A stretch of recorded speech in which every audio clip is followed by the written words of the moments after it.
ஆனால் இந்த ஏஐ காடுக்கு என்ன பண்ணியிருக்கிறாங்கன்னா, உலகத்தில் இருக்கிற எல்லா மதங்களுடைய புஸ்தகத்தையும் ஃபீட் பண்ணியிருக்கிறாங்க, அதாவது ஸ்டோர் பண்ணியிருக்கிறாங்க. அதுல எத்தனையோ ஆயிரம் புஸ்தகங்கள் ஏற்றப்பட்டிருக்கிறது. 3 மில்லியன் டேட்டாஸ் கொண்டு போய் கொடுக்கக்கூடிய அளவுக்கு அதை உருவாக்குறாங்க. அப்படின்னா என்னன்னா, உலகத்தில் இருக்கிற எல்லா மதம், உலகத்தில் இருக்கிற அதோட டீச்சிங்ஸ், மதங்களுடைய டீச்சிங்ஸ், அதை எல்லாத்தையும் ஒருமித்து சேர்த்து ஒரே காரியத்தை செய்யக்கூடிய ஆள். அப்படி ஒன்று ஒரு ரோபோட் உங்க பாஷையில புரியும்படி சொன்னா அப்படி ஒன்று உருவாக்கி இருக்கிறார். அதை கொண்டு உலகம் முழுக்க ஒரு கடவுளை உருவாக்கும் வேலை செய்திருக்கிறார். இப்படி கடவுள்களாக பிரிந்திருந்தால் தானே நமக்கெல்லாம் பிரச்சனை, சண்டை வருகிறது.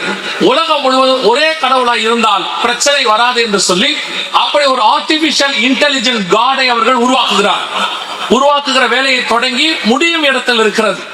இப்பொழுது அதற்கு அடுத்த காரியத்தை வெளிப்படுத்தல் 13:15 சொல்லுகிறது.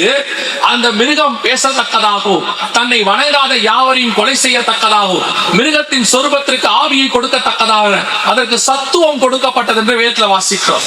அதாவது அந்த ரோபோட்டுக்கு செயற்கை நுண்ணறிவை தாண்டி சுயமாய் சிந்தித்து அதிலே முடிவெடுக்கக்கூடிய அதிகாரத்தை கொடுக்கிறார். இப்பொழுது அப்படி ஒரு காரியம் உருவாகி இருக்கிறது. எனவே உலகம் முழுவதும் ஆபத்தான, மிக மோசமான ஒரு காரியம் அரங்கேற போகிறது. அதை செயல்படுத்தக்கூடிய ஒரு அரசாங்கத்தை குறித்து தான் உங்களுக்கு சொல்லுகிறோம். தங்கள் பிதாக்களின் தேவனை மதியாமலும், எந்த தேவனையும் மதியாமலும், வாசிங்க. தன் பிதாக்கள் அறியாத ஒரு தேவனை பொன்னினாலும் வெள்ளியினாலும் ரத்தினங்களினாலும் உசிதமான வஸ்துக்களினாலும் கனம் பண்ணுவான். அப்படி ஒரு தெய்வம் ஒன்று உருவாக்கப்படுகிறது. நன்றாய் கவனித்துக் கொள்ளுங்கள். இது எந்த கடவுளுக்கு விரோதமாய் நான் பேசுகிறது அல்ல. நீங்கள் நினைக்கிற எந்த கடவுளும் அல்ல. எனக்கு எதிரி அவரு, உனக்கு எதிரி அவரு அப்படின்னு அல்ல. பிதாக்கள் அறியாத ஒரு தேவன் வருகிறார். அவனைத்தான் வணங்க வேண்டும் என்று சொல்வார். இதுவரைக்கும் பொதுவாக உலகத்தின் வழக்கத்தை சொல்லுகிறேன். நம்ம கிறிஸ்தவர்கள் வீடுகள்ல ஒரு பெரிய வசனம் போட்டு வச்சிருப்பாங்க. Christ is the leader of this house அப்படின்லாம் போட்டிருப்பாங்க. அதுல ஒரு வார்த்தை இருக்கும், சைலண்ட் லிசனர் அப்படின்னு போட்டிருப்பாங்க. அவரோட அர்த்தம் என்ன?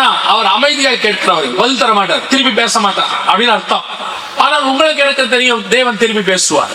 ஆண்டவர் ஏற்ற சமயத்துக்கு ஏற்ற வார்த்தையை கொடுக்கிற தேவன், அவர் பதில் கொடுக்கிற தேவன், எல்லா ஜெபங்களுக்கும் பதில் கொடுக்கிறார் என்று வேதம் சொல்லுகிறது.